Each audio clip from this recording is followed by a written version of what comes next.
हरे कृष्णा। आप सभी का दिन शुभ और मंगलमय हो। इससे पहले का अध्याय सुनने के लिए आप सभी का बहुत बहुत आभार। आज सुनिए आगे की कथा। श्री सूत जी सभी ऋषियों को 48 संस्कारों के बारे में जिसे स्वयं ब्रह्मा जी ने विस्तार पूर्वक बताया था बताकर मौन हो गए। तब ऋषियों ने पूछा, हे सूत नंदन, कात्यायनी देवी ने महिषासुर का अंत किस प्रकार किया था, ये भी बताइए। कात्यायनी देवी की कथा का वृत्तांत भी इससे पहले के अध्याय में आप सुन चुके हैं। तब श्री सूत जी कहने लगे कि हे ऋषियों, पूर्व काल में हिरण्याक्ष का पुत्र महिष नाम का दैत्य हुआ था, जिसने भैंसे का रूप धारण करके ही समस्त त्रिलोकी का शासन किया था। पहले वो बड़ा ही सुंदर और तेज तथा वीर से संपन्न था। उस समय लोग उसे चित्रसम कहते थे। चित्रसम को बचपन से ही भैंसे की सवारी का शौक हो गया था। वह घोड़े आदि सवारियों को छोड़कर केवल भैंसे पर ही चढ़कर चलता था। एक दिन की बात है, दानव चित्रसम भैंसे पर सवार होकर गंगा जी के तट पर जाकर जल पक्षियों का शिकार करने लगा। वहां मुनिश्रेष्ठ दुर्वासा जी उत्तम पद्मासन लगाकर गंगा जी के किनारे ही समाधि में लीन हुए बैठे थे। दैत्य का मन जल पक्षियों की ओर लगा हुआ था। उसने मुनि को नहीं देखा और भैंसे को आगे बढ़ा दिया। मुनि उसके खुरों के वेग से कुचले गए और मुनि दुर्वासा का सारा शरीर लहूलुहान हो गया। उन्होंने आंख खोलकर देखा तो सामने एक दानव प्रणाम आदि से रहित उद्दंड भाव से उनके सामने खड़ा था। दुर्वासा जी तो अपने क्रोध के लिए जाने ही जाते हैं। तब उन्होंने क्रोधित होकर कहा, रे पापी, तुमने भैंसे के खुरों से मेरे शरीर को कुचल दिया और मेरी समाधि भंग कर दी। इसलिए तुम भी भैंसा हो जाओ और जब तक जियो भैंसे ही बनकर जियो। मुनि के ऐसा कहते ही वह बड़ा भारी भैंसा हो गया। तब उसने विनीत भाव से मुनि को प्रसन्न करते हुए कहा, हे विप्रवर, मैं तो बालक हूँ, अनजाने में मुझसे आपका अपराध हो गया, उसे क्षमा करके मेरे शाप का अंत कर दीजिए। तब मुनि ने कहा कि मेरा वचन तो व्यर्थ नहीं हो सकता। दुर्मते, अब तो जब तक तुम्हारे प्राण रहेंगे तब तक तुम इसी रूप में रहोगे। ऐसा कहकर क्रोधित होकर दुर्वासा मुनि गंगा जी का वह किनारा छोड़कर कहीं और चल दिए। तब वह दैत्य भी शुक्राचार्य जी के पास जाकर बोला, जो कि दैत्यों के गुरु हैं, कि गुरुदेव, मुझे दुर्वासा ने शाप देकर भैंसा बना दिया है। अब आप ही मुझे शरण दीजिए। मैं आपकी कृपा से अपने पूर्व शरीर को पा जाऊं और मेरी यह पशु योनि नष्ट हो जाए, ऐसा कोई उपाय कीजिए। तब शुक्राचार्य जी ने कहा कि एकमात्र भगवान महेश्वर को छोड़कर दूसरा कोई भी ऐसा नहीं है जो दुर्वासा जी के शाप को पलट सके। इसलिए तुम शीघ्र ही हाटकेश्वर क्षेत्र में जाकर वहां के परम उत्तम शिवलिंग की आराधना करो। शुक्राचार्य जी के ऐसा कहने पर वह दानव शीघ्र ही हाटकेश्वर क्षेत्र में गया। वहां उसने भक्तिभाव से शिवलिंग की स्थापना करके कैलाश शिखर के समान एक ऊंचा मंदिर बनवाया और कठिन तपस्या में लीन होकर महादेव जी की आराधना करने लगा। इस प्रकार उसका बहुत लंबा समय बीत गया। जब महादेव जी ने संतुष्ट होकर एक दिन उसे प्रत्यक्ष दर्शन दिए और कहने लगे, दानव, मैं प्रसन्न हूं, वर मांगो। महिष बोला, मुझे दुर्वासा जी ने शाप देकर भैंसा बना दिया है प्रभु। अब आपकी कृपा से मेरी यह पशु योनि निवृत्त हो जाए, मेरी बस यही प्रार्थना है। तब भगवान शिव बोले कि दुर्वासा के वचन को अन्यथा नहीं लिया जा सकता, परंतु तुम्हारे सुख का एक उपाय मैं कर दूंगा। वो ये कि जितने भी देव, मनुष्य या आसुर भोग हैं, वे सब तुम्हें इस शरीर में प्राप्त होंगे। भोग के लिए ही देवता और असुर मानव शरीर की इच्छा करते हैं, इसलिए तुम्हारा यही शरीर उन सब भोगों को प्राप्त करेगा। सुनकर महिष बोला, हे देव देवेश्वर, अगर इस प्रकार सभी भोगों की प्राप्ति मुझे हो सकती है, तब तो मेरा यही शरीर अबद्ध हो जाए, अर्थात मुझे कोई न मार सके। एक स्त्री के सिवा अन्य कोई भी प्राणी मुझे कभी न मार सके। जो कोई भी मनुष्य मेरे इस तीर्थ में स्नान करे, उसे आपका दर्शन प्राप्त हो और उसके सभी मनोरथ सिद्ध हो जाएं। बस यही आशीर्वाद आप मुझे दीजिए। तब भगवान शिव बोले कि अगहन के शुक्ल पक्ष की चतुर्दशी तिथि को तुम्हारे इस तीर्थ में स्नान करके जो मेरे उत्तम अर्चा विग्रह का दर्शन करेगा, उसके भूत प्रेत और पिशाच आदि से प्राप्त होने वाले सभी प्रकार के दोष नष्ट हो जाएंगे और क्षय आदि रोगों की भी निवृत्ति हो जाएगी, अर्थात इस प्रकार के रोग भी दूर हो जाएंगे। ऐसा कहकर देव देवेश्वर भगवान शिव अंतर्ध्यान हो गए। तब महिष भी अपने स्थान को वापस लौट गया और सभी दानवों को बुलाकर उनकी सभा में अमर्ष युक्त होकर बोला, दानवों, देवताओं ने श्री विष्णु को आगे रखकर मेरे पिता पितृव्य और अन्य पूर्वजों का वध किया है, अतः मैं महायुद्ध में उन देवताओं का नाश करूंगा और उनके हाथ से त्रिलोकी का राज्य छीन लूंगा। तब उन दानवों ने कहा कि आपने ठीक कहा है, हम आज ही चलकर युद्ध में देवताओं को मार भगाएंगे और स्वर्ग में दिव्य भोगों का उपभोग करते हुए बड़े सुख से रहेंगे। तब ऐसा निश्चय करके दैत्यों ने सेवक, सेना और सवारियों के साथ मेरु शिखर पर प्रस्थान किया। इंद्र आदि देवताओं ने देखा दैत्यों की सेना शस्त्रास्त्रों से सुसज्जित होकर अचानक युद्ध के लिए आ पहुंची है। तब वे भी उनका सामना करने के लिए नगर द्वार के बाहर निकल आए।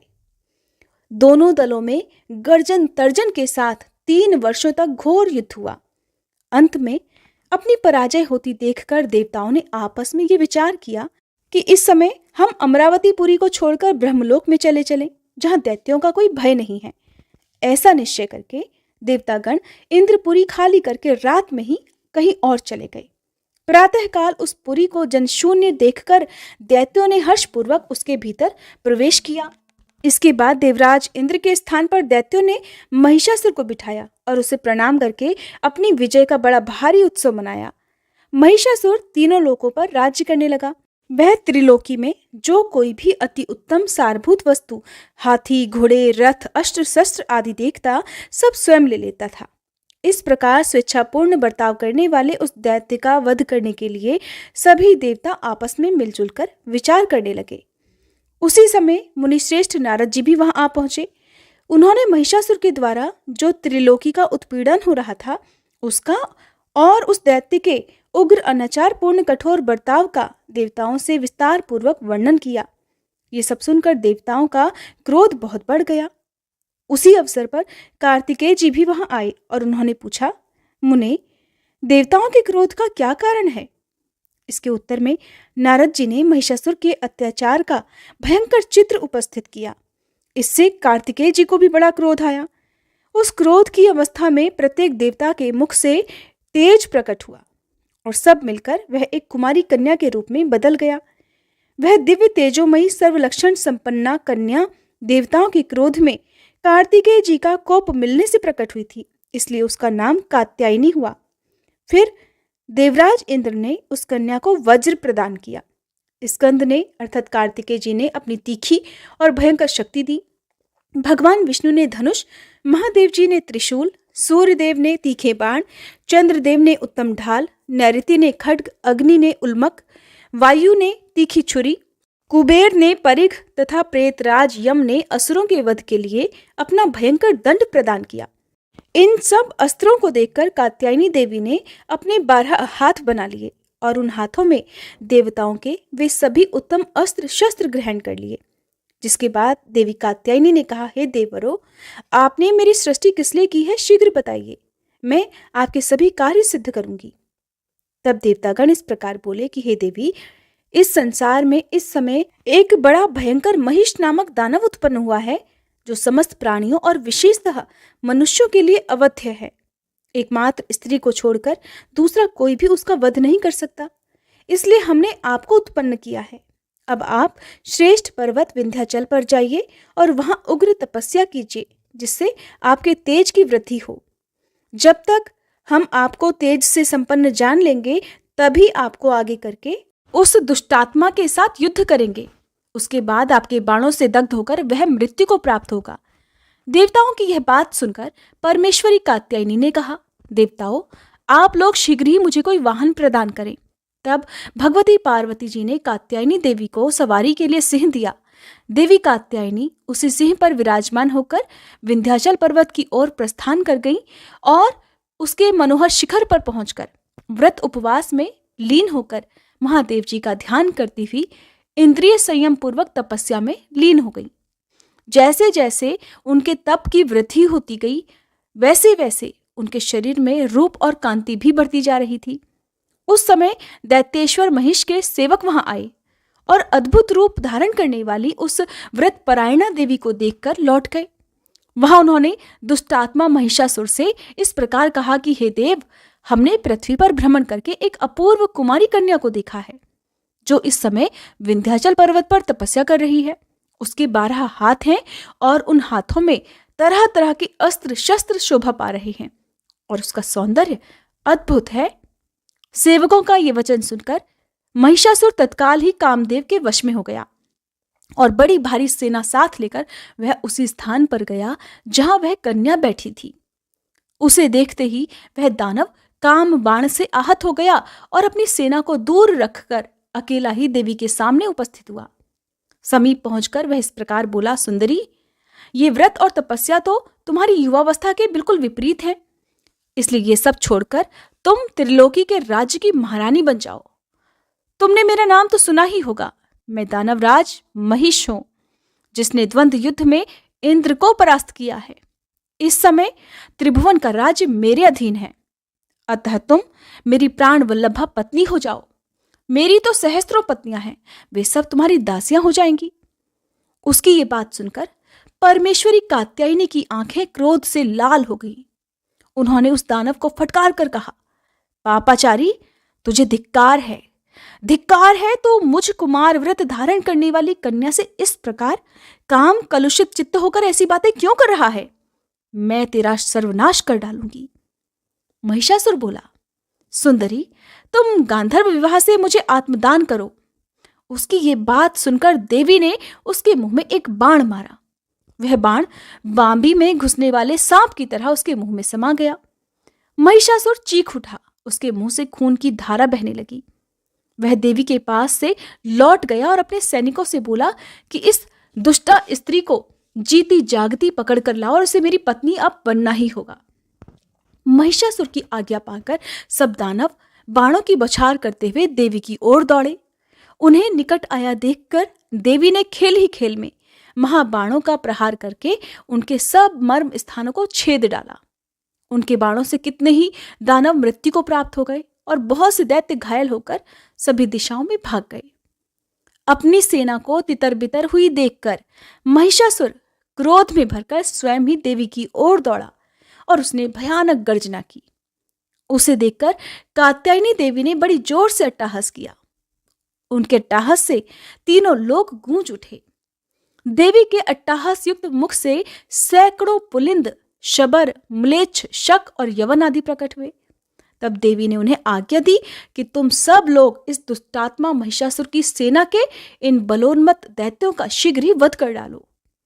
देवी का ये आदेश सुनकर वे बलवान और दुर्धर्ष वीर दैत्यों की सेना की ओर दौड़े।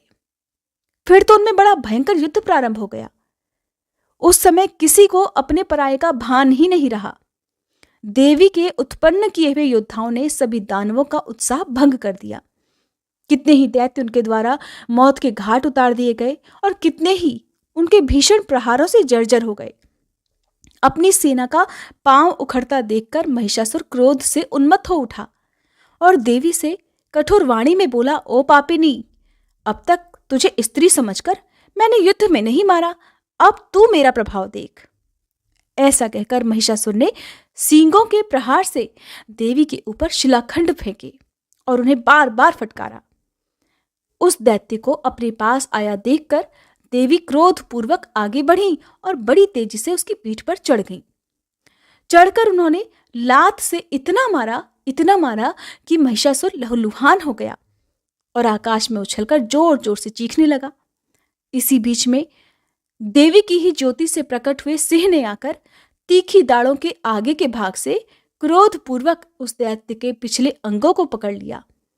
फिर तो देवी के पैरों से दबा हुआ वह दानव स्थिर हो गया, एक कदम भी हिलडुल नहीं सका। उस विवशता की दशा में वह केवल भयंकर रूप से चीख रहा था। इसी समय देवराज इंद्र आदि सभी देवता वहां आ पहुंचे और आकाश में स्थित होकर बोले, हे देवेश्वरी, इस तीखी तलवार से अब शीघ्र ही इसका मस्तक काट डालो। देवताओं का ये वचन सुनकर देवी ने महिषासुर की मोटी गर्दन पर खड्ग का जोरदार प्रहार किया। उस खड्ग की चोट से दैत्य की गर्दन के 2 टुकड़े हो गए। इससे देवताओं को बड़ी प्रसन्नता हुई।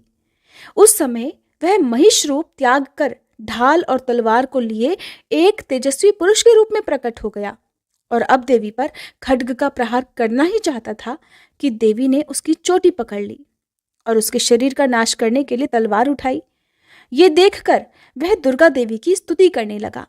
वह दानव बोला, देवी आपकी जय हो, हे अचिंत्य शक्ति आपकी जय हो, सब देवताओं की स्वामिनी आपकी जय हो, सर्वव्यापिनी देवी आपकी जय हो, सर्वजनप्रिय आपकी जय हो, सबका मनोरथ पूर्ण करने वाली हे देवी आपकी जय हो, त्रिभुवन सुंदरी आपकी जय हो, भक्तजनों को आनंद देने वाली हे देवी आपकी जय हो, दैत्यों का विनाश करने वाली आपकी जय हो। देवी आपको कहीं से भी भय नहीं है, आप तीनों लोकों की रक्षा करने के लिए तत्पर हैं, अतः मुझ पर कृपा कीजिए, प्राणों की रक्षा और दया की भिक्षा दीजिए। देवी मैं आपके चरणों की शरण में पड़ा हुआ अत्यंत दीन और विनीत हूँ, मुझ पर अनुग्रह कीजिए। देवी मैं हिरण्याक्ष का पुत्र चित्रसम हूँ, महर्षि दुर्वासा ने शाप देकर मुझे महिष बना दिया था, आज आपने मेरा उद्धार कर दिया, साथ ही मेरा वीर दर्प भी गल गया। हे सुरेश्वरी अब मैं आपके चरणों का किंकर होकर रहूंगा, सब दुष्टों का विनाश करने वाली सर्वव्यापिनी देवी आपकी जय हो। महिषासुर का ये दीन वचन सुनकर देवी को दया आ गई। वे आकाश में खड़े हुए देवताओं से बोली, देवगणों अब मैं क्या करूं? तब देवता बोले, हे देवेश्वरी अगर इस अधम दानव का वध नहीं करोगी तब तो ये समस्त चराचर प्राणियों सहित तीनों लोगों का विनाश कर डालेगा, फिर तो आपके प्रादुर्भाव के निमित्त किया हुआ हमारा अब तक का सारा परिश्रम व्यर्थ हो जाएगा, और देवी आपने जो ये युद्ध करने का सारा कष्ट सहन किया है उसका भी कोई अच्छा परिणाम नहीं निकलेगा। तब देवी ने कहा, देवताओं न तो मैं इसे मारूंगी और न ही छोड़ूंगी, सदा इसकी चोटी पकड़कर इसे अपने हाथ में ही रखूंगी। तब देवतागण बोले, महाभागे आपका कहना ठीक है, इस समय ऐसा ही करना उचित होगा।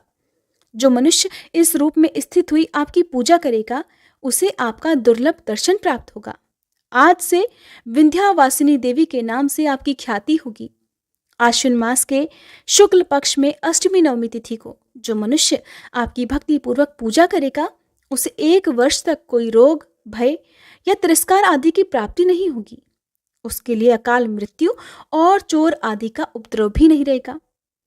श्री सूत जी कहते हैं, देवता लोग ऐसा कहकर फिर अपने अपने स्थान को चले गए।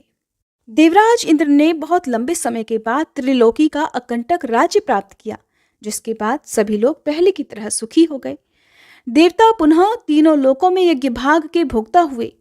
आनर्त देश में सुरथ नाम से प्रसिद्ध एक राजा हो गए हैं। उन्होंने उत्तम भक्ति पूर्वक हाटकेश्वर क्षेत्र में देवी की स्थापना की है। चैत्र मास के शुक्ल पक्ष की अष्टमी तिथि को जो पुरुष उत्तम भक्ति भाव से यहाँ देवी का दर्शन करता है वह 1 वर्ष तक सभी पूर्ण मनोरथों का आशीर्वाद प्राप्त कर लेता है। हरे कृष्णा।